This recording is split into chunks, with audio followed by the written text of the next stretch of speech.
প্রশ্ন ছিল জাহাঙ্গীর হোসেনের, মাননীয় সদস্য, সারা দেশে প্রাথমিক ও গণশিক্ষার উন্নয়নে কোনো প্রকল্প গ্রহণ করা হইয়াছে কিনা, হইলে তাহা কি? এখন তো ইন জেনারেল আমরা ডিসকাশনে চলে গিয়েছি, তবুও মাননীয় মন্ত্রী আপনি ইচ্ছা করলে উত্তর দিতে পারেন। ধন্যবাদ মাননীয় স্পিকার, ধন্যবাদ মাননীয় সংসদ সদস্যকে। যদিও তিনি ব্যাপকভাবে প্রশ্ন করেছেন, আমরা আশা করি এই মহান সংসদে এই বিষয়গুলি আলোচনা হওয়ার প্রয়োজন রয়েছে এবং তিনি করছেন।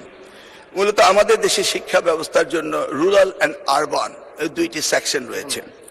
এখন গ্রামীণ জনপদে যে প্রতিষ্ঠানগুলো রয়েছে সেখানে প্রি প্রাইমারি স্কুল রয়েছে এবং ছাত্র সংখ্যা এতটা কম্পিটিটিভ নয়, সে কারণে সেখানে ভর্তি সমস্যা তেমন একটা হচ্ছে না। ঢাকা শহরগুলোতে আমাদের এই প্রাথমিক স্তরে ভর্তির একটি সমস্যা রয়েছে।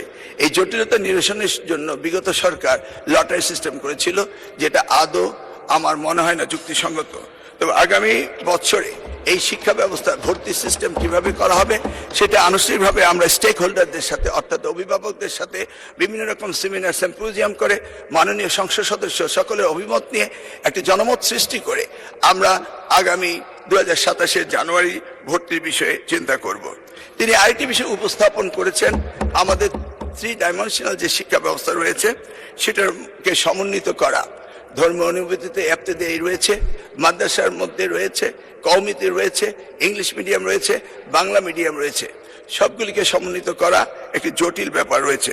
তবু আমরা ইতিমধ্যে কমিটি করেছি ইংলিশ মিডিয়াম স্কুলগুলোকে সরকারের আওতায় এনে তাদেরকে কিভাবে আমাদের যুগোপযোগী শিক্ষা ব্যবস্থা বাংলাদেশের দেশের নিয়ম কানুন মেনে করা যায় সেই বিষয়ে আমরা কাজ করছি। ইতিমধ্যে আমরা কমিটি গঠন করে তাদের সাথে যোগাযোগ করছি। দ্বিতীয়টি হলো এফতেদায়ী শিক্ষা ব্যবস্থা, সেটাকেও আমরা ইতিমধ্যেই আমরা সেই বিষয়ে ব্যাপক কাজ শুরু করেছি।